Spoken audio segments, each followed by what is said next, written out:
Eyebrows பண்ண next level practice ஆரம்பிக்கலாமா? அதில் விட முக்கியமான விஷயம் நான் உங்ககிட்ட பேசணும். 1 லட்சம் 2 லட்சம் ஃபீஸ் கட்டி படிக்கிறவங்க கிட்ட முக்கியமாக ஒரு விஷயம் நான் சொல்லிக்கிறேன், கேட்டுக்கோங்க. ஒரு கிளாஸை முடிச்ச உடனே பிஸ்னஸ் ஸ்டார்ட் பண்ணாதீங்க. ஒரு பிஸ்னஸ் ஸ்டார்ட் பண்றீங்க அப்படின்னாலே மினிமம் ஒரு 5 years அது எக்ஸ்பீரியன்ஸ்ங்கிறது ஒன்று வேணும். கிளாஸ் முடிச்ச உடனே ஒரு யூனிசெக்ஸ் சலூன்ல போய் ஜாயின் பண்ணுங்க. அங்க 6,000 8,000 சேலரி கொடுத்தா கூட தாராளமா வாங்கி ஒர்க் பண்ணுங்க. மந்த்லி ஒன்ஸ் அவங்களே உங்களுக்கு கிளாஸ் எடுத்துக்கிட்டு தான் இருக்காங்க. நீங்க மேலும் மேலும் ஸ்டெப் பை ஸ்டெப்பா ப்ராடக்ட் நாலேஜ், சர்வீஸ் எல்லாமே, கெமிக்கல் ட்ரீட்மெண்ட், இந்த மாதிரி எல்லாமே நீங்க கத்துக்கலாம்.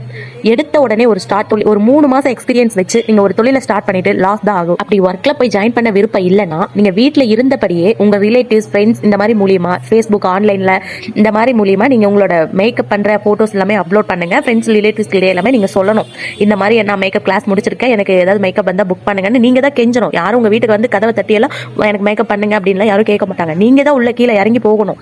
எல்லாமே நீங்க தான் பண்ணணும். அப்பதான் ஒரு படிப்பை ஸ்டெப் பை ஸ்டெப்பா போக முடியும். ரிலேட்டிவ்ஸ் கிட்ட எல்லாம் சீரியஸாவே சொல்றேன், ஃப்ரீயாவே பண்ணி கொடுங்க. அப்பதான் ஒரு மேக்கப் பிரைடல் அட்டன் பண்ணீங்க அப்படின்னாலே ஒரு கூட்டமே வரும். அந்த கூட்டத்துல ஏதோ ஒரு 2 பேர் உங்களோட மேக்கப் பிடிச்சு அவங்க பண்ணிக்கிட்டாலும் உங்களுக்கு சந்தோஷம் தான். நீங்க அவங்க கிட்ட புக் பண்ணிக்கலாம். ஒரு 5,000 ஒரு 8,000 அந்த மாதிரி பே பண்ணிக்கலாம்.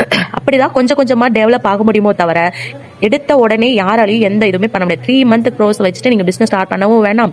3 month முடிச்சுட்டு நீங்க வீட்டுல சும்மாவும் இருக்கவும் வேணாம். அடுத்த லெவல் நம்ம என்ன பண்ணலாம்னு நீங்க தான் யோசிக்கணும்.